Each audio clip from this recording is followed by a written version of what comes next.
अच्छा, आखिरी बार पीएसजी इतना खराब कब खेली थी? एक हफ्ता पहले। अब भाई इनका रोज का है, इनका हर हफ्ते का है। भाई this is the dead team and this is not even a team. पता है मेरे को, पता है ये लगता है कि पीएसजी ना तारक मेहता की तरह है। लाइक पीएसजी में कोई इंटरेस्ट नहीं है, बस सबके अपने अपने फेवरेट कैरेक्टर है। किसी को लेके यहाँ पर केलो नावास पहले था, यहाँ पर अब सर्जियो रैमोस है, किलियन एम्बापे है, उसके बाद लियोनेल मेसी है। तो इसलिए कहीं ना कहीं पीएसजी को देखना पड़ता है, ऐसा लगता है। अच्छा, मेरे को लगता है कि फुटबॉल में ना दो बोतलें हैं, एक है टॉटनम के पास और एक है पीएसजी के पास, और ये बॉटल आपस में बांटते रहते हैं। और आज तो दोनों बॉटल अपने अपने घर लेके चले गए। बस ये 3 जोक में लिख के लाया था, अब अनस्क्रिप्टेडली बात कर लेते हैं। पता है मेरे को ऐसा लगता है कि यार what's a more bigger shame कि ये PSG that was star studded with Lionel Messi और किलियन एम्बापे, और ये जो आइडलिज्म और रोमांटिसिज्म ये फुटबॉल फैंस में जगा रहे थे कि हाँ हमको कम बैक कर सकते हैं, हाँ हम पलट सकते हैं, हाँ वो पीएसजी में वो मेंटालिटी वापस से जाग रही है। ये ज़्यादा बड़ी शेम है कि इस पीएसजी की इस स्टार स्टडीड टीम ने लाइक डिसअपॉइंट किया, या फिर ये ज़्यादा बड़ी शेम है कि एक्चुअली में ये उस टीम के सामने हार गए जिसने शायद से इनको हराने के लिए ज़्यादा कुछ करने की ज़रूरत भी नहीं समझी। और ये सच बात है। पता है एक्चुअली में Bayern Munich didn't play the best football, या फिर मैं कहूँगा कि नागल्समैन ने अपना best performance as a manager भी नहीं दिया अलोंग द टू टाइम। हाँ, आप काउंटर कर सकते हैं कि शायद से उनको उसकी ज़रूरत भी नहीं पड़ी, और ये एब्सोल्युटली करेक्ट है। ये पीएसजी की टीम, या फिर मैं कहूँ कि ये चैंपियंस लीग का टाई जिसको बॉक्स ऑफिस में मैं शायद से 3 आउट ऑफ 10 दूंगा कि बहुत कुछ एक्सपेक्टेड था और होना भी चाहिए। Nagelsmann one of the best young managers जो एक काफ़ी लाइक प्रोएक्टिव फुटबॉल खिलाने में बिलीव रखता है। बायर्न म्यूनिख स्टेटस है, हिस्टोरिक है, like it's like box office champions league team. उसके बाद अगर हम गाल्टर की बात करें तो अगेन काफ़ी लोग 2023 के बाद से उसको रिमेंबर करने लगेंगे, लेकिन आप ओवरऑल नंबर देखोगे तो ही वॉज द वन जिसने पोचेटिनो के अंदर से वो मेसी, नेमार, एम्बापे को उठाया। उसके बाद मेसी की one of the best performance निकाली, नेमार की one of the best performance निकाली, and Mbappe is having his best performance since 2016-17 season. 48 में से 44 पॉइंट उठाए हैं। और ऐसे में पीएसजी तो कैसे हाइप ना होती इस मैच की। तो बहुत एक्सपेक्टेशंस थी और कहीं ना कहीं वो एक्सपेक्टेशंस ड्राई डाउन हुई है। और डेफिनेटली कहीं ना कहीं कल सवाल ये खड़ा होगा कि सबसे पहले जॉब किसकी निकलेगी, गाल्टर की जॉब निकलेगी, लुइस कैंपोस की जॉब निकलेगी, या फिर एम्बापे खुद यहां पर नस्ल खिलाफी हो गएगा। लेकिन पॉइंट पता है क्या है? पॉइंट ये है कि जहां काफी लोग इस चीज को ऐसे कहेंगे फुटबॉल ने जीत लिया, आज फुटबॉल जीत गया, क्योंकि ये दिखाता है कि सिर्फ पैसा ही सब कुछ नहीं है, जो कि पार्शियली करेक्ट है।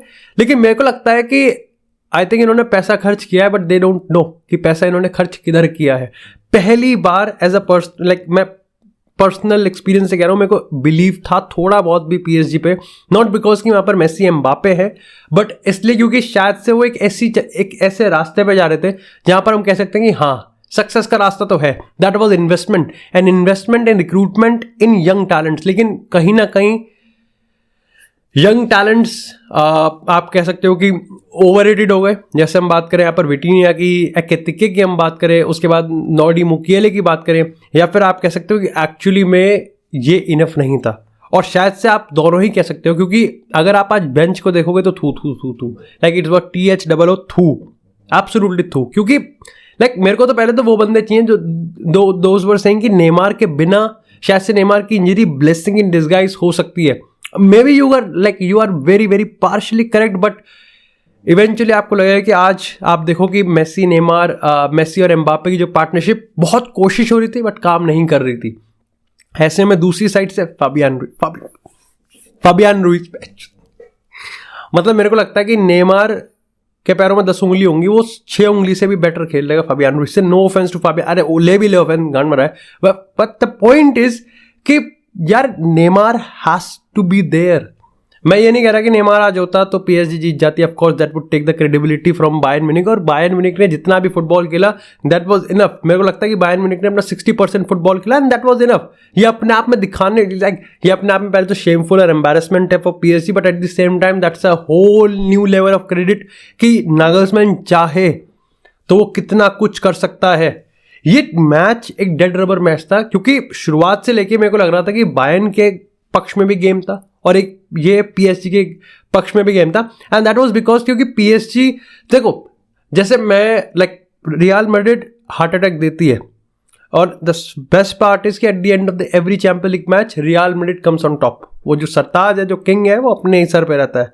लेकिन द प्रॉब्लम इज कि मैं हमेशा कार्लो एंसेलोटी को इसलिए क्रिटिसाइज करता हूँ because he doesn't have a set of like patterns नहीं है लो ब्लॉक तोड़ने का।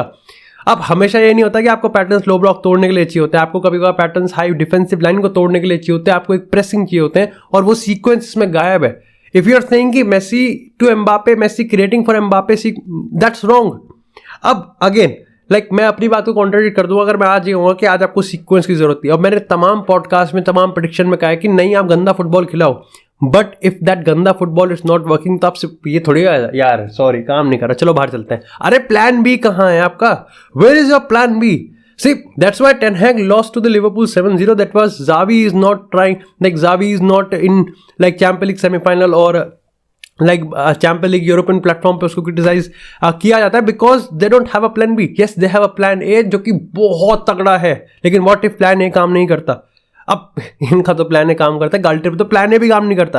एंड अगर वो मेरे को कहता है like if he is telling कि प्लान ए मेरा एम्बापे मेसी सेंट्रिक है, एब्सोल्युटली ओके, बट आज वो काम नहीं कर रहा था। बिकॉज आज अगर हम बात करें स्टैटिस्टिक्स की, आज हम बात करें अगर डिलिक्ट की, आज हम बात करें अगर पामेकानो की, टॉप नॉच परफॉर्मेंस डिलिक्ट का आज मेरे को लगता है कि he showed in today's performance की वहाँ कहाँ पर मैच्योर हो सकता है और कहाँ पर उसको एग्रेसिव जाना है। He went aggressive on Messi because he knew अगर वो वरान की तरह पीछे खींचता रहेगा तो देन मेसी खींच ले, कितना खींच लेगा तो मेसी की आईक्यू को तोड़ देगा कि नहीं तोड़ पाएगा। एम्बापे के रन को बीट कर पाएगा? नहीं बीट कर पाएगा। ही new he has to go on aggressive and of course the last thing is has to be the tackle should be perfect। वो परफेक्ट हुआ। अब अगर मैं बात करूँ गेम हारी कहाँ पीएसजी बायर्न के होम में, but like attack defence mid dead है। दिस मिड इज डेड क्योंकि लाइक यस आपका first like your defence is the first line of attack and attack is the first line of defence. काफी अच्छा coat है जो कि मैंने Google पे पढ़ा था। लेकिन I think midfield is the most important because आपका प्रेस, आपका काउंटर प्रेस, आपका ट्रांजिशन, आपका लाइक आपका पिवट, आपका every single passing network goes to the midfield. अब पीएसजी में वही नहीं है। Low learn game, learn team. लेकिन द प्रॉब्लम इज कि यार आपके पास जब आपके पास अगर हम बात करें विराटी की, yes he is good, he is definitely a world class midfielder, गलती कर दी। मतलब कितना बेकार गोल खाया। मैं पहले गोल की बात करूंगा जहां पर आई थिंक चोपोमोटिंग और मुलर की प्रेसिंग हुई थी और वो हम देख नहीं रहे थे क्योंकि जरूरत भी नहीं थी। लाइक जब बायर्न को पता है कि कुछ कर ही नहीं रहे तो हम क्या पागल हैं जो अपना प्रेस करके अगर क्योंकि देखो यार यू आर प्रेसिंग पीएसजी, आपका कलेक्टिव प्रेस बहुत तगड़ा हो सकता है but PSG still have world class players individually. उनके पास सर्जियो रैमोस जो बॉल ड्राइव कर रहा है, Sergio Ramos played a good game for me. उसके बाद यहाँ पर हकीमी है who have the pace. Messi यहाँ पर काफी ज्यादा ड्रॉप डीप कर रहा है। एम्बापे ऑफ कोर्स रन है तो कोई किसी ने भी अगर उसका रन पिक कर दिया तो अगर बाय चांस आपके प्रेस को बाईपास कर दिया गया तो आप बहुत ही चीप गोल खा सकते हो। And that's why I think मेरे को लगता है कि नागलसमैन ने आज अपनी अडेप्टिबिलिटी और कॉम्प्रोमाइज दिखाया कि हाँ अपन चेंज कर सकते हैं। लेकिन जब बायर्न को समझ में आ रहा है कि इन्हें तो चुत्तर है भाई, इन्हें खेलना नहीं आता, इन्हें तो 4 पास निकालना नहीं आते, इनको 2 में प्रेस करो, प्रेस करा, बॉल ली, गोल मार दिया, खत्म गेम, टाई खत्म। यस आई नो कि वहां पर ऑफ कोर्स लाइक अगर हम गलती की बात करें तो यान सोमर लिटरली बायर्न को खुद ही बाहर कर देता। मतलब ये तो मेरे को लगता है कि कटप्पा से भी ज्यादा बड़ी गलती हो जाती बिकॉज यान सोमर को कोई जरूरत ही नहीं है, there was no need of risk. लेकिन अगेन विटिनिया ने यहाँ पर बॉटल कर दिया ना। वाई देखो बहुत कम बार ऐसा होता है जब मैं किसी के इंडिविजुअल को ब्लेम करता हूँ फॉर टीम लॉस, लेकिन मेरे को लगता है कि वहां पर he could have done better. But again सबके पेड्री नहीं होते, सब मूसियाला बेलिंगम नहीं होते। एवरीबडी नीड कामनेस, वो पेड्री वाला काम चाहिए होता है, वो कंपोजर चाहिए होता है, वो जो नहीं था। तो वो कैच नहीं मैच था। अगेन ऑफ कोर्स उस मोमेंट से डिलिक्ट को मैं कैसे भूल सकता हूँ, दैट वाज एब्सोल्युटली ब्रिलियंट। लेकिन इस लाइक वो चीज होती है ना कि एक मैच होता है, एक स्टोरी लाइन होती है, वो बहुत मैटर करती है, मेरे लिए पर्सनली बहुत मैटर करती है। सो यहाँ से मेरे को लगता है कि वो देखो पहली चीज तो ये भी है कि ऑफ कोर्स आप मजाक मस्ती में आप कह सकते हो कि Messi ghosted, Mbappe ghosted, which is partially true. लेकिन मेरे को लगता है कि मेसी का गेम ना थोड़ा कॉम्प्लिकेटेड होता है बिकॉज आप देखो यार उसके असिस्ट और गोल को आप काउंट नहीं कर सकते। जब नेमार नहीं है तो सारा का सारा बर्डन मेसी पे। अब ऑफ कोर्स आप अगर ये सोचने लग जाओ कि फेबियान रूइज कंट्रीब्यूट करेगा तो नहीं, बहुत गलत जा रहे हो तुम, बहुत गलत रास्ते पे हो, यू नीड थेरेपी। लेकिन मेसी ड्रॉप डीप कर रहा है। Yes Messi literally was ineffective in the majority of the game, लेकिन उसका एक रीजन था. देखो इनइफेक्टिव मैं इसलिए कह रहा हूँ बिकॉज हाँ एक कॉम्प्लिकेटेड है उसका मैच को जज करने का, बिकॉज वो ड्रॉप डीप करेगा, पास कट करेगा. अब ऑफकोर्स अगर तुम उस चीज में लेवल पे हो कि या तो मैं 0 दूंगा या फिर 10 दूंगा, या तो उसका पास अच्छा निकलना चाहिए और ऐसा निकलना चाहिए कि एम्बापे जाके गोल मारते, मैं तो तभी कहूंगा कि मेसी की परफॉर्मेंस अच्छी है, देन इट्स रॉन्ग. क्योंकि आपको उस एफर्ट के नंबर भी देने पड़ेंगे. आपको वर्क रेट दे रहा है एटलीस्ट इन ऑफेंसिव टर्म्स, आपको वो ड्रॉप डीप करके दे रहा है, वो सेटअप करके दे रहा है. बट इफ एम्बापे को अगर वो बॉल नहीं मिल रही है, या फिर अगर बायर्न ही नेक्स्ट लेवल डिफेंडिंग करिए, तो वो क्या करे? गलत. आप लाइक बैंग एवरेज गेम इसलिए कह सकते हो बिकॉज आप बहुत बड़ा गैम्बल लेते हो. बिकॉज आप क्या आउटफील्ड प्लेयर्स में आप एम्बापे मेसी को तो प्रेस करवा ही नहीं रहे. मतलब आप खुद ही चौड़ में कह रहे हो कि नहीं तुम डिफेंड मत करो, तुम अटैक करो. और अगर वो अटैक भी नहीं कर पा रहे, then it's a bad game, it's ineffective game. But at the same time ये तो हर साल का है, हर साल कैलेंडर का यही होता है. PSG होप्स जगाती है, फिर बॉटल कर देती है, फिर हमको जॉब से निकाला मिलता है. लेकिन सवाल ये होता है कि इस साल इस चैप्टर का अंत कैसे होगा. देखो again obviously it seems like कि ठीक है एम्बापे रियल मैड्रिड चला जाएगा, जो कि मेरे को लगता है कि अगेन नहीं होगा. यस खबरें छपेंगी, हम लोग फुटबॉल डेली के एपिसोड में लगातार इस पे बात करते रहेंगे, लेकिन मेरे को ऐसा लगता है कि Messi won't leave for Barcelona. उसके पीछे का रीज़न ये है कि मेरे को लगता है कि पहली चीज़ तो बार्सिलोना पे बहुत सारे प्रॉब्लम्स हैं. Yes that's the last thing कोई भी बार्सिलोना का फैन ये सुनना चाहेगा कि Messi to Barcelona won't happen. और ऑफ कोर्स भाई देखो मैं समझता हूँ, क्योंकि मैंने भी रोनाल्डो टू रियल मैड्रिड के बहुत सपने देखे थे. मेरा सपना पूरा नहीं हुआ, एटलीस्ट तुम्हारा हो जाए, क्योंकि अपन लोग ब्रो कोड. लेकिन मेरे को ऐसा लगता है कि यार पॉइंट ये है कि logically speaking I think Messi to Barcelona won't happen until Messi खुद कहते कि नहीं मेरे को तो बारसा ही जाना है, जो कि अभी तक हिंट नहीं मिले हैं, बिल्कुल नहीं मिले हैं. शायद से अब मिल जाए, क्योंकि अब बाहर हो गया, अब चैंपियंस लीग कैंपेन खत्म हो गया है. दूसरी चीज मेरे को लगता है कि देखो अभी क्या प्रॉब्लम है ना कि एम्बापे अगर बिल्कुल, देखो अभी तक ये है कि एम्बापे का पता नहीं कब पलट जाए. रियल मैड्रिड सूटकेस लेके आएगी कि ये लो 150-200 मिलियन, और PSG मना कर देगी. बिल्कुल उनको पैसों से मतलब नहीं है. यस पैसों की ज़रूरत भी नहीं है उनको, तो वो रियल मैड्रिड से नेगोशिएट नहीं करना चाहेगी. एज अ फैक्ट कि 2024 में वो एक फ्री एजेंट के तौर पे ज्वाइन कर ले तो कर ले. गाल्टर सैक होगा नहीं सैक होगा, I think he is going to be sacked. और शायद से वही लुइस कैंपस को भी ब्लेम लेना पड़ेगा, क्योंकि आपने पूरी ट्रांसफर स्ट्रैटेजी बनाई थी, आपकी ट्रांसफर स्ट्रैटेजी फेल हुई है.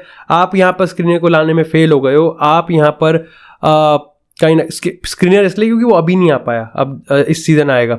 और यहाँ पर आप वेटिना को लेके आए हो, एमरी को लिया है, आप यहाँ पर एकेतेके को लिया है, नॉडी मुकियले को लिया है. लेकिन कहीं ना कहीं अगेन आपका जो चैंपियन लीग कैंपेन है वो बहुत ही पिस पुअर रहा. आई थिंक बायर्न को कुछ दिखाना ही नहीं पड़ा, अपना नेक्स्ट गियर पे जाना नहीं पड़ा. That's a bigger embarrassment for PSG. अच्छा मेरे को एक चीज़ ये भी लगती है कि टूकल शुड बी टूकल वापस आए, आप एक नया स्पोर्टिंग डायरेक्टर लेके आओ. Tuchel should lead this team. अगर ऐसा होता है कि टूकल एक आता है तो yes unpopular opinion, but I could see M&M again under Tuchel, which could be absolutely amazing. Why not, just why not. तुम ये कह दो कल PSG में आके, कल PSG के पिनअप बोर्ड पे ये आ जाए कि गाल्टर सैक नहीं होने वाला, खुद छोड़ दे भाई. मेसी और नेमार अपना पैसा खुद दे के जाएंगे, भैया ये लो हमें जान दो, ऐसा सीन रहेगा. But speaking on Bayern, who of course जिन्होंने मैच जीता है उनके बारे में बात करनी पड़ेगी. देखो they still have their problems, but माने हैं. लेकिन पता है बात ये है कि मैं जैसा कहा ना कि नागल्समैन अभी अपना जो फुल पोटेंशियल है ना वो डिस्कवर नहीं कर पाया, और कर देगा बिकॉज उसके पास प्लेयर्स हैं. आप देखो जाओ कैंसेलो, लेरोय साने, सर्ज ग्नैब्री, सादियो माने, ये सारे प्लेयर्स बेंच पे बैठे हुए थे. वहीं अगर मैं बात करूं किमिच की, एब्सोल्युटली ब्रिलियंट भाई. जब गोरेट्स्का, चुपोमोटिंग और मुलर को बॉक्स में रहना है तो गोरेट्स्का रहेगा. ऐसे में सारा का सारा गेम डिक्टेट कौन कर रहा है? Joshua Kimmich. डेविस ने पूरा गेम निपटाया भाई. Alfonso Davis was next level in this पूरा गेम. उसने हकीमी को खरीद लिया भाई. उसके बाद फ्रॉम द मिडल, यहाँ पर चाहती PSG अगर मिडफील्ड होती तो भाई वो प्रेस कर सकते थे. वहां पर ऑफकोर्स जोशुआ किमिच अपनी पोटेंशियल दिखा देता, लेकिन वो भी नहीं हुआ. तो जोशुआ किमिच के लिए दैट वाज केक वॉक. इतने आराम से चल रहा था अंडरटेकर अपनी एंट्रेंस कर रहा हो. Absolutely amazing. तो बहुत बहुत पोटेंशियल है, बहुत ऑप्शनल है. बट अगेन जब आपके पास इतने सारे ऑप्शंस होते हैं ना, तो प्रॉब्लम ये होती है कि नागल्समैन ओवर थिंक ना कर जाए, जो कि इवेंचुअली वो करता है, तभी हमें सडन बम्प देखने को मिलता है. ओवरऑल बॉक्स ऑफिस के मामले में लंड मैच है, टैक्टिक्स के मामले में अगेन लंड मैच है. स्टोरी लाइन के हिसाब से बहुत तगड़ा, स्टोरी लाइन के हिसाब से 5-on-5 मैच है। मेरे को लगता है कि that's good. I think Bayern deserve to be in the quarter final, और वो यहाँ पर क्वार्टर फाइनल में आ गए हैं। Thank you so much guys for watching this episode. अगर आपको एपिसोड पसंद आया तो एपिसोड को लाइक करें, चैनल को सब्सक्राइब करें। 4:45 बज रहे हैं तो इस दम पे बात तो लाइक तो बनता है। And thank you so much.